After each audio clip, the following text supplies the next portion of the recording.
Karena pada hakikatnya dan dasarnya manusia diutus ke bumi ini untuk diuji dan dicoba. Selagi kita masih hidup di dunia ini, maka yakin ujian dan cobaan tidak akan terlepas dari diri kita. Sesungguhnya kita juga harus bersyukur kepada Allah Subhanahu wa Ta'ala karena kita masih diuji dan dicoba. Lalu apa hikmah daripada ujian dan cobaan yang kita rasakan dan yang kita hadapi? Di antaranya ada 5 hikmah. Ada 5 hikmah yang kita akan dapatkan dari ujian dan cobaan tersebut. Karena melalui ujian dan cobaan, keimanan kita kepada Allah bisa beranjak lebih tinggi lagi, lebih membesar lagi. Sehingga Allah Subhanahu wa Ta'ala berkata di dalam surat Al-Ankabut ayat berapa ya, lupa lagi, yang berbunyinya ahasiban nasu ayyutraku ayyaqulu amanna wa hum la yuftanun. Ayat 2 Al-Ankabut. Yang artinya, apakah manusia mengira bahwa mereka akan dibiarkan hanya dengan mengatakan kami telah beriman dan mereka tidak diuji? Bunyinya, tentunya ketika keimanan kita ada di dalam diri kita, pasti keimanan tersebut akan diuji. Supaya apa? Supaya tingkat dan kualitas keimanan kita makin meningkat. Kita tidak akan bisa masuk SMA atau SMP atau misalkan naik kelas. Tidak akan bisa naik kelas ketika kita tidak menghadapi ujian terlebih dahulu. Pasti ketika kamu ingin naik ke kelas 2 atau kelas 3, sebelum naik tersebut pasti ada yang namanya ujian akhir semester, ujian tengah semester, gitu kan?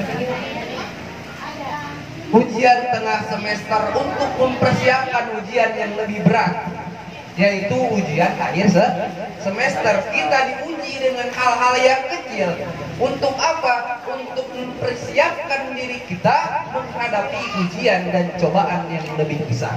Yakin, ujian yang saat ini kita rasakan, ujian yang saat ini kita hadapi, itu belum seberapa dengan ujian yang nanti di masa depan kita akan hadapi. Ujian orang yang masih lajang, ujian orang yang belum menikah, tentunya itu lebih mudah daripada ujian yang sudah menikah. Ujian yang sudah menikah tentunya itu lebih mudah daripada ujian yang sudah lebih tua, gitu. Ujian yang masih anak-anak tentunya pasti lebih mudah daripada ujian orang dewasa. Maka bohong ketika ada di dalam pikiran kita, enak ya kalau misalkan udah kagak sekolah, enak ya kalau misalkan udah lulus sekolah, udah kerja, punya uang, bisa ngasih uang ke orang tua, enak ya. Ternyata ketika kalian ada di fase tersebut, pikiran itu berbalik. Pengen saya balik lagi ke anak sekolah, pengen saya balik lagi ke masa-masa sekolah saya yang hanya memikirkan ujian sekolah saja, bukan ujian kehidupan. Ternyata yang pada masa itu ujian sekolah kita anggap berat, ternyata ujian kehidupan lebih berat lagi. Gitu ya? Maka persiapkan dari sekarang ujian-ujian yang kita hadapi, apapun itu hadapi aja. Karena kenapa? Karena ujian dan cobaan itu tidak akan bisa kita hindari. Terus apa? Hadapi. Bukan bagaimana kita menghindari ujian tersebut, tapi bagaimana cara kita menghadapi ujian tersebut dan bisa lolos daripada ujian tersebut. Tugas kita mencari celah, mencari jalan keluar daripada ujian tersebut, bukan selesai daripada ujian tersebut. Kenapa? Ujian apa selesainya ujian tersebut itu urusan Allah, tapi cara untuk selesai daripada ujian tersebut itu cara apa? Itu kuasa kita, itu tugas kita. Adapun hasilnya keluar atau tidaknya dari ujian tersebut itu urusan Allah. Yang penting kita yakin atas ucapan Allah. Allah tidak akan pernah memberikan ujian dan cobaan kepada hambanya di luar batas kemampuan hamba. Yang kedua, hadirin jamaah rahimakumullah, hikmah daripada ujian dan cobaan dari Allah itu yaitu diangkatnya derajat kita di hadapan Allah. Ketika derajat kita sudah diangkat di hadapan Allah, maka yakin di hadapan manusia pun akan terangkat derajatnya. Allah Subhanahu wa taala berkata di dalam Al-Qur'an, "Ya ayyuhalladzina amanu idza qila lakum tafassahu fil majalisi fafsahu yafsahillahu lakum. Wa idza qila anshuzu fanshuzu yarfa'illahu alladhina amanu minkum walladhina utul ilma darajat wallahu bima ta'maluna khabir." Wahai orang-orang yang beriman, Allah menyerukan kepada orang-orang yang beriman. Kita percaya Allah, percaya? Allah itu satu, percaya? Allah itu bako, percaya? Allah itu kidam, percaya? Allah itu wujud, percaya? Berarti kita termasuk orang-orang yang beriman. Kita dipanggil sama Allah nih, wahai orang-orang yang beriman. Apa kata Allah? Apabila dikatakan kepadamu, berilah kelapangan di dalam majlis-majlis, maka lapangkanlah. Niscaya Allah akan memberi kelapangan untukmu.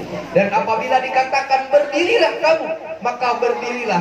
Niscaya Allah akan mengangkat derajatmu, orang-orang yang beriman di antaramu dan orang-orang yang diberikan ilmu beberapa derajat, dan Allah Maha mengetahui terhadap apa yang kamu kerjakan. Hadirin jamaah rahimakumullah, ketika anak sekolah menghadapi ujian dan ujian sekolah dan lulus daripada ujian tersebut, apa yang terjadi?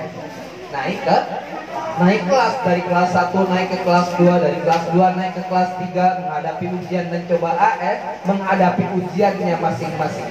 Di SD mengenal ujian, di SMP mengenal sama ujian nasional, yang di SMK mengenal uji kom, yang kayak gitu kan PKL, sebelum mempersiapkan masa yang akan dihadapi. Diuji terus ya. Terus naik lagi ke mahasiswa, ada yang namanya PKN, bukan PKL, KKN, gitu kan? KKN. Ada lagi yang bernama skripsian. Terus apalagi wisuda, gitu ya, yang kayak gitu. Ya, beda kelas, beda ujian. Ujian kalian yang masih sekolah tidak akan sama dengan ujian yang sedang bekerja. Ujian orang biasa tidak akan sama dengan ujian para alimul ulama. Ujian para alimul ulama tidak akan sama dengan para pemimpin-pemimpin. Ketika lulus daripada ujian tersebut, yakin di hadapan Allah akan naik derajatnya di hadapan Allah. Ketika naik derajatnya di hadapan Allah, di hadapan manusia pun yakin akan naik derajatnya.